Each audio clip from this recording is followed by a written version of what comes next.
Hello everyone, welcome back to Learn with SB YouTube platform and today we are going to do matrices part 4। पिछले video में यानी पिछले part 3 में matrices के हमने पढ़ा था एडिशन, सब्ट्रैक्शन और उसका एक एग्जाम्पल भी किया था और मैंने कहा था कि नेक्स्ट में हम और एग्जाम्पल्स करेंगे। तो आज हम एग्जाम्पल नंबर 9 से शुरू करेंगे। इसके पीछे का जो भी हमने पढ़ा है वो पिछले वीडियोस में है, जैसे कि operations, order, equality and all that. Okay, matrices rectangular array होते हैं, हॉरिजॉन्टल लाइन रोज कहते हैं और वर्टिकल लाइंस को कॉलम कहते हैं, प्लस कैसे करते हैं, माइनस, ऑर्डर कैसे करते हैं, वो आप पढ़ेंगे तो ये आपको ये एग्जांपल्स आने वाले हैं। ठीक है, तो अब जो एग्जांपल नंबर 9 है हमारे पास, हमें फाइंड क्या करना है, find x and why if x plus y is equal to 5, 0, 2, 9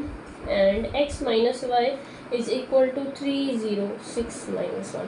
अब ये क्वेश्चन भी बहुत आसान है, नॉर्मल जैसे हम करते थे ना सब्स्टिट्यूशन मेथड, एलिमिनेशन मेथड, वैसा ही क्वेश्चन है। अब x plus y और x minus y देखते हैं। देखो एक इन दोनों के एक बार हम प्लस कर देंगे तो y कट हो जाएगा तो 2x आ जाएगा वैसे, और एक बार माइनस कर देंगे हमारे पास आंसर आ जाएगा। ठीक है, अब क्या करते हैं, ये इक्वेशन 1 मान लेते हैं, ये इक्वेशन 2 मान लेते हैं। ठीक है, नीचे आप लिख के ऐसे लिखेंगे अगर पेपर में करेंगे तो यहाँ से सॉल्यूशन शुरू हो रहा है।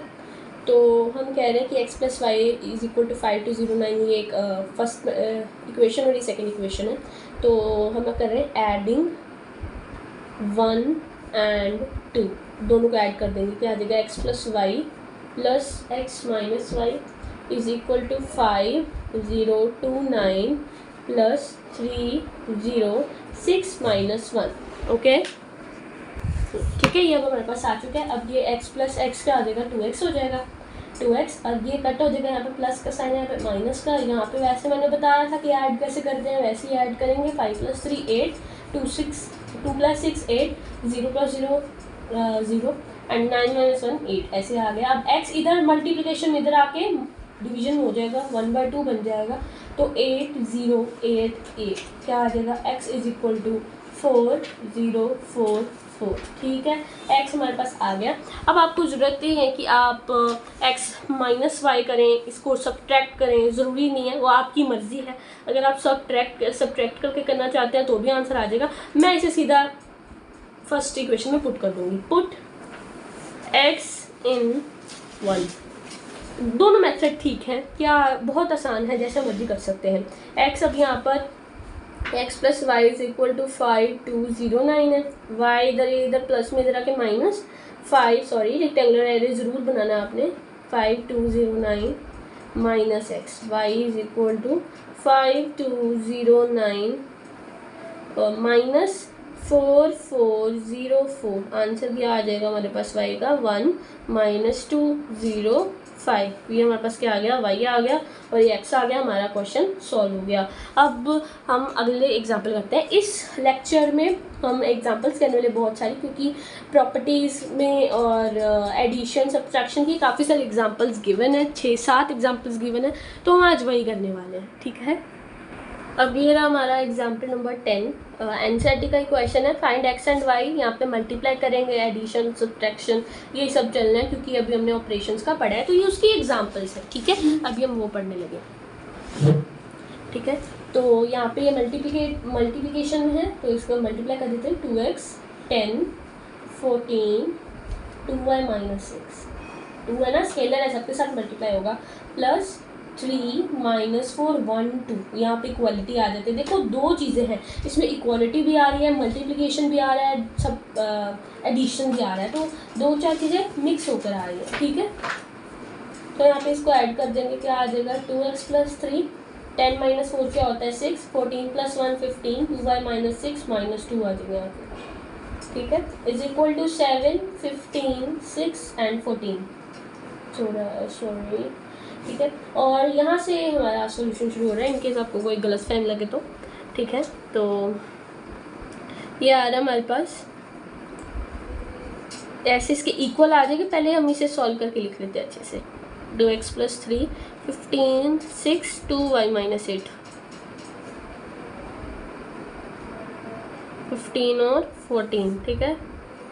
अब यहाँ पर सॉरी ये नहीं करना, सीधा इक्वल रखेंगे, उन्होंने एक्स वाई बोला है, कोई 6 इज इक्वल टू 6, ये 15 क्या है, तो हम ये कर देते हैं 2x + 3 इज इक्वल टू 7, एक साइड कर देंगे, दूसरी side 2y - 8 is equal to 14 कर देंगे, ठीक है। कोई गलत, एक चीज़ गलत हो गई है, एक चीज़ गलत हो गई, यहाँ पे 2y - 6 + 2 आना था, तो यहाँ पे आना था -4 आ जाना था, तो यहाँ पे -4 आएगा, ठीक है, गलत हो गया था थोड़ा। 2x इज इक्वल टू क्या आ जाएगा, 7 - 3, 4x इज इक्वल टू 2 आ गया, और यहाँ पे 2y - 4 है, उधर जाके प्लस हो जाएगा, 18 आ जाएगा, y इज इक्वल टू 9 आ जाएगा, x की वैल्यू 2 आ गई, y की वैल्यू 9 आ गई। तो आप अगर आपको चेक करना है कि कैसे है, तो आपको गिवन है 2x + 3 से, इसमें पुट करके देखिए, हाँ जी 7 आ रहा है, और इसमें पुट करके देखिए 2y 19, 18 - 4 सॉरी 2, ऐसे चेक होगा कैसे आ रहा है, बिल्कुल सही आ रहा है, ठीक है, ये हमारा क्वेश्चन ठीक है। अगली है एग्जाम्पल नंबर 11, उसके लिए मैं बुक का यूज़ करूँगी क्योंकि वो थोड़ा बड़ा क्वेश्चन है। तो आप देख सकते हैं हमारे पास एक एग्जाम्पल नंबर 11 आ चुका है, जो क्या कहता है, 2 फार्मर्स रामकिशन एंड गुरचरण सिंह, दो अपने फार्मर्स ने, रामकिशन थे गुरचरण सिंह थे, and they cultivates only 3 varieties of rice, namely basmati, परमल and nora। ये हमें पता नहीं है, नोरा फतेही नहीं है, this is a variety of rice। The sale in rupees of these varieties of rice by both the farmers in the month of September and October। ये रामकिशन और गुरचरण की सितंबर सेल्स हैं, और ये रामकिशन और गुरचरण सिंह की अक्टूबर की सेल्स हैं। वो ऐसे ऐसे राइस बेचते हैं, ये 3 प्रकार के राइस बेचते हैं, और उनके ऐसे ऐसे सेल्स आ रही हैं, ठीक है जी। ये बासमती की सेल, परमल, नौरा, सितंबर के मंथ में रामकिशन की सेल्स ऐसे आ रही हैं, तो ये हमें गिवन है। और उन्होंने हमसे आगे 3 क्वेश्चंस पूछे हैं। Find the combined sales in September and October for each variety. ये बहुत ही आसान क्वेश्चन है, इसकी वर्डिंग से थोड़ा डिफरेंट लग सकता है। अगर आपको यहाँ पे सीधा बोल देते हैं ना a + b फाइंड करो, तो आप भाग के कर लेते हैं। कंबाइंड सेल्स बोला है तो यानी a + b, ठीक है। तो यहाँ पे कंबाइंड सेल्स गिवन है ना, तो देखिए हम एग्जाम्पल नंबर 11 कर रहे हैं, तो यहाँ पे कंबाइंड सेल्स गिवन है, ठीक है। फाइंड द कंबाइंड सेल्स, अब यहाँ पे a + b कर देंगे, ये दोनों कंबाइंड हो जाएंगी सितंबर और अक्टूबर की, ठीक है। फॉर ईच वैरायटी है यहाँ पे, each rice variety I guess, I don't know, ठीक है। और इसे हम प्लस कर देंगे a + b, ठीक है। यहाँ पे हम अपना लिखेंगे जो मैट्रिक्स गिवन है, 10,000, 20,000, 30,000 एंड 50,000, 30,000 एंड 10,000, ओके ओके। और हमारे पास आ गया a + b, यहाँ पे 5,000, 20,000, 10,000, 6,000 एंड 10,000। ये हमारे पास 2 मैट्रिसेस आ गई। उन्होंने क्या, कंबाइंड सेल्स का मतलब उन दोनों की ऐड करके क्या सेल्स आ रही है, दोनों की कंबाइन करके प्लस करके क्या सेल्स आ रही हैं। तो हम इसे ऐड कर देंगे नॉर्मली, 10 + 5 15,000, ठीक है, 1000, 20 + 10 30,000, यहाँ पे 1000 3 0 लगानी है, मैं जल्दी में वैसे कर रही हूँ, 36,000, 70,000, 40,000 एंड 11,000। ये हमारा आंसर आ रहा है। 1000 है सबके पीछे, भूलना नहीं, यहाँ पे 0 0 है, ठीक है। आगे find the decrease in sales from September to October. Decrease in sales मतलब माइनस करना है। ये आपके पास कुरकुरेज हैं और ये सितंबर मंथ के हैं और ये अक्टूबर मंथ के। डिक्रीज कितना हुआ सेल में, बच्चे कितने कम आए आपके पास खरीदने के लिए, तो इसका क्या आंसर हो जाएगा, a - b करके आ जाएगा। तो अभी मैं सॉल्व नहीं करा रही हूँ, आप a - b मैंने बहुत बार कराया, तो आप इसे आप खुद सॉल्व करेंगे, ये आपका होमवर्क है, ठीक है। थर्ड भी ऐसे ही है, 2% उन्होंने क्या बोला है, प्रॉफिट है किस पे, अक्टूबर की सेल्स पर। अक्टूबर सेल्स कौन सी हैं, बी वाली, तो 2% ऑफ बी। अगर आप देखा था अभी अपने बुक को, तो आपने इसमें देखा होगा 2% ऑफ क्या है, बी। अक्टूबर की सेल्स बी वाला मैट्रिक्स था, तो 2% क्या आ जाएगा, 2/100 इंटू बी, ठीक है। आप इसे मल्टीप्लाई कर देंगे b के साथ, ये एक स्केलर है, आप इसे 2/100 करके मल्टीप्लाई करें या फिर आप इसे 0.02 करके मल्टीप्लाई करें, मर्जी आपकी है। आप ऐसे करके इसको b के b यहाँ पे आप पूरा मैट्रिक्स लिखिए और सॉल्व कर लीजिए, बहुत आसान है। अगला टॉपिक शुरू करते हैं, वो क्या है, मल्टीप्लिकेशन ऑफ मैट्रिसेस। क्या है, मल्टीप्लिकेशन ऑफ मैट्रिसेस। मल्टीप्लिकेशन, अब मुझे ये मत कर मैम आपने तो ये करवाया था कि सिर्फ स्केलर्स से मल्टीप्लाई करना सिखाया था, वो भी तो मल्टीप्लिकेशन थी, कौन सी नई मल्टीप्लिकेशन है, ये सब मत कहना। मल्टीप्लिकेशन दो टाइप्स के हैं, वो स्केलर के साथ मल्टीप्लाई किया था, multiplication of matrices with a scalar. अब ये हम मल्टीप्लाई करेंगे मैट्रिक्स को ही एक मैट्रिक्स के साथ। और सबसे पहली बात, अगर आपके पास कोई ऐसा A-B आपके पास मैट्रिक्स है और ये C-D-E-F है, तो ज़रूरी है कि इसका जो ऑर्डर है, अब इसका ऑर्डर क्या है, 1 × 2 है, इसका 2 × 2 ऑर्डर है, तो इसका जो लास्ट वाला पार्ट है और इसका जो फर्स्ट वाला पार्ट है वो एक दूसरे के इक्वल होने चाहिए। अगर ये दोनों एक दूसरे के इक्वल नहीं हुए तो ये मल्टीप्लाई नहीं हो सकते, ठीक है। अब मैं कहूँ A-B को आप मल्टीप्लाई करिए C-D-E के साथ, इसका क्या आ जाएगा, 3 × 1 ऑर्डर आ जाएगा, ये इसकी इक्वल नहीं है तो ये मल्टीप्लाई भी नहीं हो सकता। ऑर्डर का जो इसका फर्स्ट जो है M × N का फर्स्ट मैट्रिक्स का दूसरे के ऑर्डर के साथ सेम होना चाहिए, n = m। ये वाला मत इक्वल कर देना, इससे कोई मैटर नहीं है, कोई मैटर नहीं है हमारा इससे, तो कोई कंसर्न नहीं, इससे हमें सेम रखना होगा तो ही मल्टीप्लाई होना होएगा, ठीक है। तो एक एग्जांपल ले लेते हैं छोटी सी, उसके बाद सीधा क्वेश्चन सॉल्व करना शुरू करेंगे। 3, 4, 5, 6, ठीक है। मल्टीप्लाई करते हैं। मल्टीप्लाई करना आपके लिए एक नई चीज़ है, ठीक है। तो इसमें क्या होगा, जैसे हमारे पास होती थी ना 1 और साइड में होता था 3 + 5, ठीक है, ये वैसे ये वाली फॉर्म का होगा 1 × 3 + 5, यानी पहले इसके साथ मल्टीप्लाई करेगा प्लस फिर ये इसके साथ मल्टीप्लाई करेगा, यानी इस फॉर्म में आपकी मल्टीप्लिकेशन चलेगी। जैसे आप पहले 1 को इसके साथ करेंगे, फिर 1 को इसके साथ करेंगे, इसको फिर आप इसके साथ करेंगे और इसको इसके साथ। आप धीरे धीरे प्रैक्टिस करेंगे तो हो जाएगा। पहले इस वाले के साथ कॉलम के साथ किया, अब दूसरे वाले कॉलम के साथ करेंगे। तो यहाँ पे पहले 1 को 4 से मल्टीप्लाई किया, क्या आ गया 4, फिर 1 को 6 के साथ किया तो बीच में प्लस साइन आएगा, 1 + 6 और 1 × 6 क्या आ गया 6। अब वैसे ही 2, अगर आपको नहीं समझ आता तो आप ऐसे फॉर्म में देखें 2, 3 + 5, 2, 3, 6 + 10, ठीक है। वैसे ही 8 + 12। नहीं समझ आ रहा, एक और एग्जाम्पल कर लेते हैं।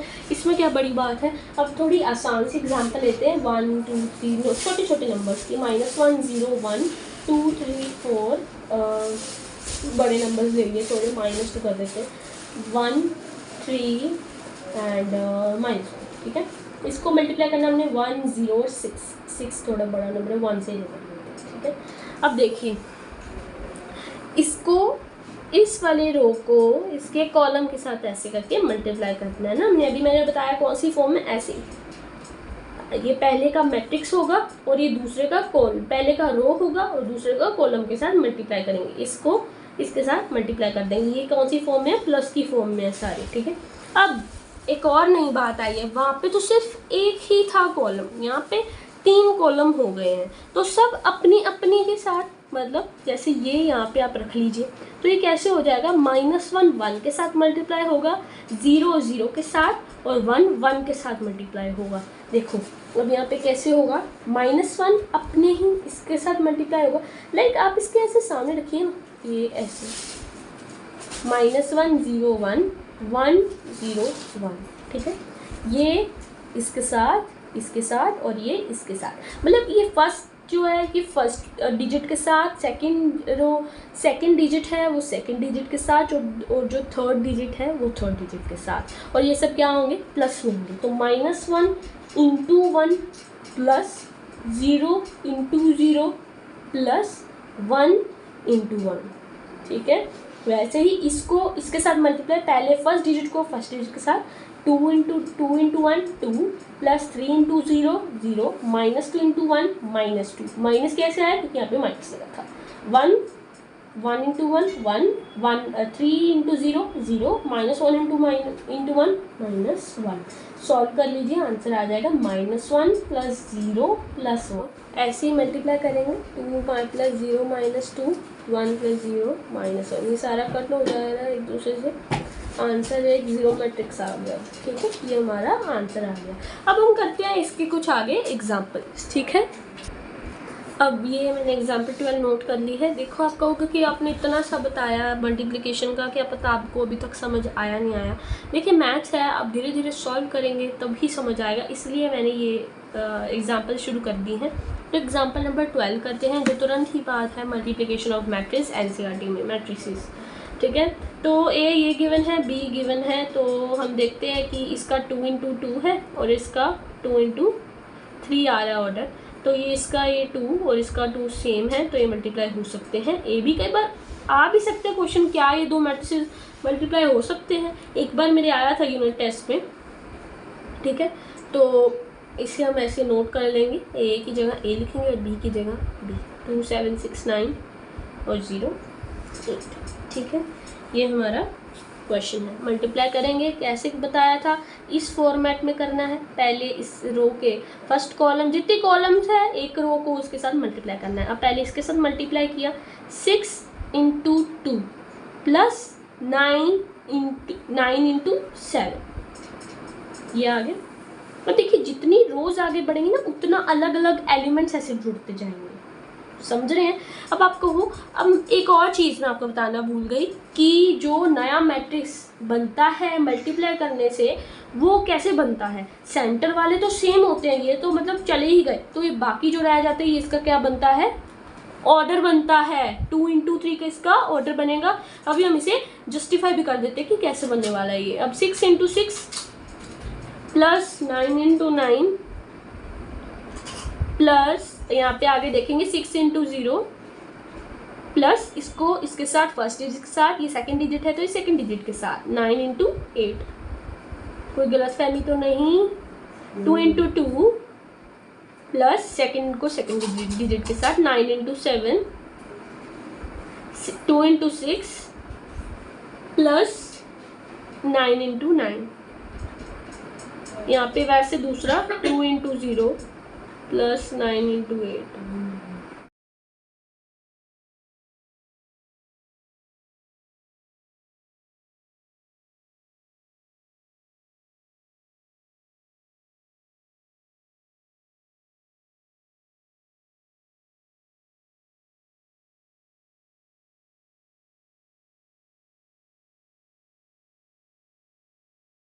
तो अब ये है हमारे पास एग्जाम्पल नंबर 13। इस एग्जाम्पल में एक प्रॉपर्टी का यूज हुआ है, वही उन्होंने प्रूव करने के लिए बोला है। और मैं आपको उससे पहले बता दूं कि ये नॉन कम्यूटेटिव होता है। नॉन कम्यूटेटिविटी होती है इसकी, multiplication of matrices A B is equal to B A. हो सकता है कई मैट्रिसेस में हो, कई मैट्रिसेस में ना हो। जैसे मैंने पीछे पढ़ा था ना, एडिशन का a + b था is equal to b + a होता है, पर इसका नेसेसरी नहीं है। यहाँ पे हो भी सकता है और नहीं भी हो सकता है। एक जैसी दोनों जो मल्टीप्लाई करें तो हो सकता है सेम आंसर आए, हो सकता है डिफरेंट आंसर आए, तो ये कम्यूटेटिव लो नहीं है। इसे सॉल्व करके हमें प्रूव करना है कि ये A B not equal to B A, दोनों अलग अलग मैट्रिसेस हैं। हमें पहले ये फाइंड करना होगा, पहले ये फिर ये, और फिर शो करना होगा कि ये दोनों इक्वल नहीं है। आसान सा टॉपिक है, आप देखिए। ए बी मल्टीप्लाई करना है, 1 - 2 3 -4 2 5, बी क्या है 2 3 4 5 2 1। ठीक है, ये भी सॉल्व कर लेते हैं। इसको इसके साथ मल्टीप्लाई करना है, 1 × 2 प्लस -2 × 4 प्लस 3 × 2। कहीं डाउट आए तो comment section is open for you guys, you can comment. 1 × 3 second column plus -2 × 5 plus, page खत्म हो गया है हमारा, कोई बात नहीं, एंड सॉरी। अब ऐसे इसके साथ -4 × 2। और आप बताइए कि ए का ऑर्डर और बी का ऑर्डर जो भी है, आपने कमेंट में क्या बताना है, ए का ऑर्डर बताना है, बी का ऑर्डर बताना है, और ए बी ये दोनों का ऑर्डर आप बताएंगे इसके। और मैं जरूर चेक करूंगी जिसने कमेंट किया होगा। ठीक है, प्लस 2 इंटू 4 प्लस 5 इंटू 2, यहाँ पे सेकेंड कॉलम के साथ -4 इंटू 3 प्लस 2 इंटू 5। अगर आपको जल्दी करना है टॉपिक तो आप जल्दी जल्दी थोड़ा मतलब स्पीड इंक्रीज कर दीजिए, ठीक है, सॉल्व कर देंगे। और एक और इम्पोर्टेंट बात है जो मैं इस वीडियो के एंड में बताने वाली हूँ। 2 -8 प्लस 6 -8 प्लस 8 प्लस 10 3 -10 प्लस 3, मैं अपनी ओर से नहीं लिख रही है, सब सॉल्व कर रहे हैं।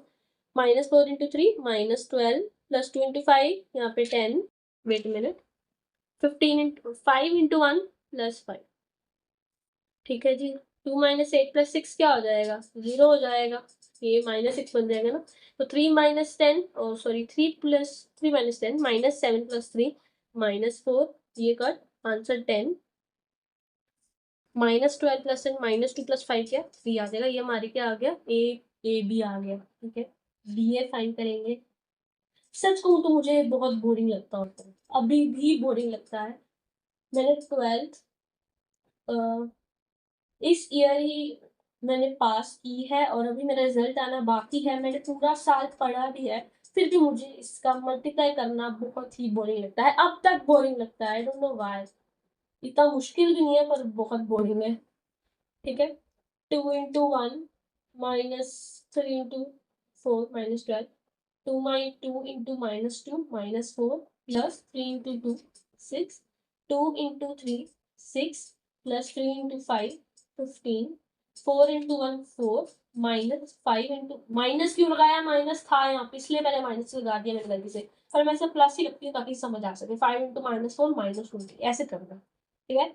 4 -2 -8 प्लस 10, 5 इंटू 2 4 इंटू 3 12 प्लस 5 5 या 25, मल्टीप्लाई कर रही हूँ इसको इसके साथ।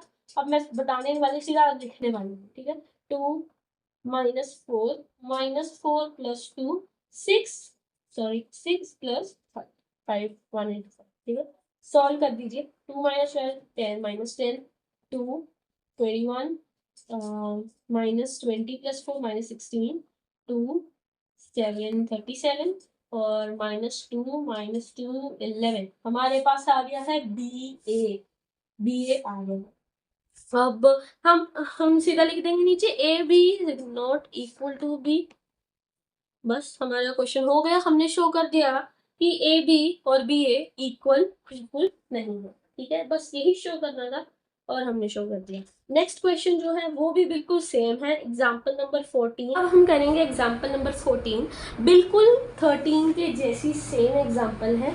जो NCERT है उसमें इसका पूरा आंसर गिवन नहीं है, मतलब उन्होंने सीधा डायरेक्ट बोला है कि ये एक कम्यूटेटिव नहीं मैट्रिसेस हैं ये दोनों। फिर भी हम इसे सॉल्व कर देते हैं, इनकेस कईयों को समझ ना आए कई को समझ आए तो हम कहेंगे कि हम इसे सॉल्व ही कर देंगे, ठीक है। सॉल्व ऐसे है, इसको इसके साथ वही ऐसे फॉर्मूला करके, तो 1 इंटू 0 0 प्लस 0 इंटू 1 0 1 -1, इसको इसके साथ 0 कैसे आया, 0 इंटू 1 प्लस -1 इंटू 0, ये आ गया। अब करेंगे बी ए, वो भी सेम। अब आप कहेंगे जी आपने तो बताया था कि इन दोनों का, अगर आपको लगे यहाँ देख के कि इन दोनों का जी सेम नहीं ऑर्डर आ रहा, तो ऐसा नहीं है, ऑर्डर सेम आ सकता है, अंदर के एलिमेंट्स अलग हो सकते हैं ना। 1 0 0 -1, ठीक है, मल्टीप्लाई करो 0, दूसरा करो -1 1 0, ठीक है। तो ये एक दूसरे के नहीं है, मतलब इक्वल नहीं है। पर एक मैं आपको बात कहूँ, अभी आप आगे पढ़ने वाले हो ट्रांसपोज, अभी मैं आपको पढ़ाऊंगी ट्रांसपोज का मतलब ऐसे ही मैं बताने वाली हूँ, ये दोनों एक दूसरे के ट्रांसपोज हैं। अगर इसे हम एक सी मैट्रिक्स मान लें तो ये क्या होगा, C डैश या फिर CT। ट्रांसपोज का मतलब होता है इसे घुमा देना, मतलब ये ऐसे है ना, इसे आप ऐसे खड़ा कर देंगे मैट्रिक्स को, ठीक है, तो घूम जाएंगी ये चीज़ें। जैसे ये वाला जो रो है वो कॉलम बन जाएगी और जो कॉलम है वो रो। अब जैसे ये रो है इसे हम कॉलम बना देंगे, क्या है 0 1, और जो ये रो है इसे भी कॉलम -1 0, तो ये हुआ ना एक दूसरे का ट्रांसपोज। ये मैं अभी आपको आगे पढ़ाऊंगी तो हम ये करेंगे। अभी सॉल्व तो कर रहे हैं सब, A B is not equal to B A, पर अभी मैंने ये भी तो बोला कि इसके इक्वल हो सकता है। तो इसकी भी एक प्रॉपर्टी है जो एनसीईआरटी में गिवन है कि जब भी कोई दो मैट्रिसेस हैं जो डायगोनल मैट्रिस है, डायगोनल मैट्रिसेस आप याद करिए कौन से होते थे, इसमें सिर्फ डायगोनल के एलिमेंट्स, जैसे स्केल का डायगोनल वाली लाइन पे जो एलिमेंट्स है ना, सिर्फ वो होते थे। अगर हम ऐसे किसी दो एलिमेंट्स को मल्टीप्लाई करेंगे जिनका डायगोनल एलिमेंट्स ओनली गिवन है, किसी भी डायगोनल मैट्रिसेस को आप मल्टीप्लाई करेंगे ना, तो उनका answer A B is equal to B A आने वाला है। ये एक बात है। जो डायगोनल मैट्रिसेस क्या होते हैं, वो एक दूसरे के कम्यूटेटिव लॉ को वो फॉलो करते हैं, वो कम्यूटेटिव होते हैं, ठीक है। बस यही इतनी सी बात है। अगर आपको पूछ लें कि कौन से ऐसे मैट्रिसेस हैं जिनका A B is equal to B A, मतलब एक इक्वालिटी होती है उनमें, तो आप लिख सकते हैं डायगोनल मैट्रिसेस, ठीक है। एक और क्वेश्चन है, क्वेश्चन नंबर 15, एग्जाम्पल नंबर 15 है हमारे पास।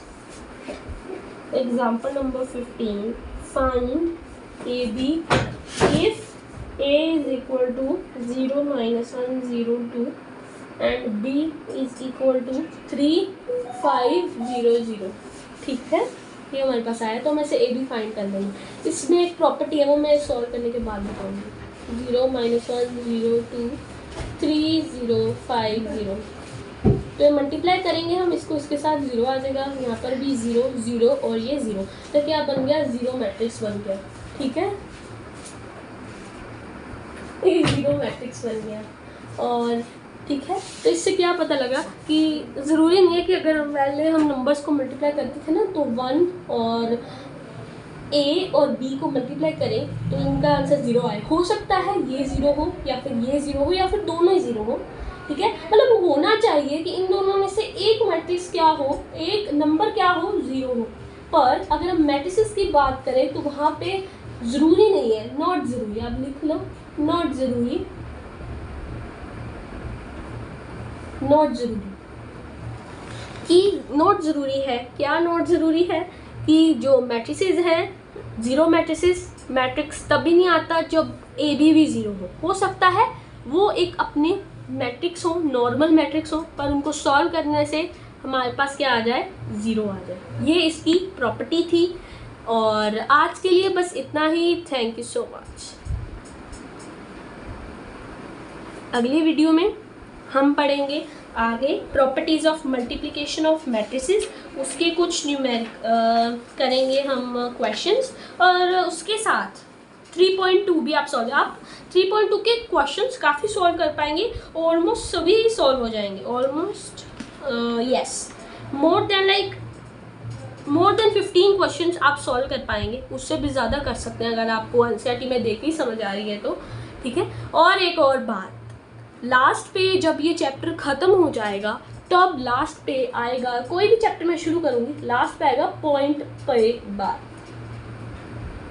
ठीक है। पॉइंट पे बात एक वीडियो आएगी जिसमें एक वन शॉट होगा, पॉइंट पे बात मतलब एक वन शॉट होगा एक इस चैप्टर का, जिसमें मैं कोई भी ये बीच में क्वेश्चंस नहीं कराऊंगी, सीधा पॉइंट पे बात करके जल्दी 1 घंटे या उससे आधे घंटे में हम पूरा चैप्टर कवर कर लेंगे। सिर्फ उस पर थ्योरी होगी, थ्योरी यानी जो मेन पॉइंट्स है वो बताए होंगे। ऐसे नहीं कि सब क्वेश्चंस होंगे, क्वेश्चंस के कारण वीडियो बड़ी लगती है, पर पॉइंट पे बात वाले सेशन में कुछ ऐसा नहीं होगा, सब क्या होंगे, वन शॉट में होगा सब कुछ। और इसका एक स्पेशल होगा कि इसमें कोई क्वेश्चन नहीं होगा, नो क्वेश्चंस आपको प्रैक्टिस करने आप एनसीईआरटी से करिए, एनसीईआरटी मोस्ट इंपॉर्टेंट है। और एग्जाम्पल्स करिए, एग्जाम्पल्स भी काफ़ी आती हैं आजकल बोर्ड्स में। और मैं यही कहूँगी कि अगर आपके पास टाइम कम हो तो पॉइंट पे बात session will be the good choice for you. Thank you so much.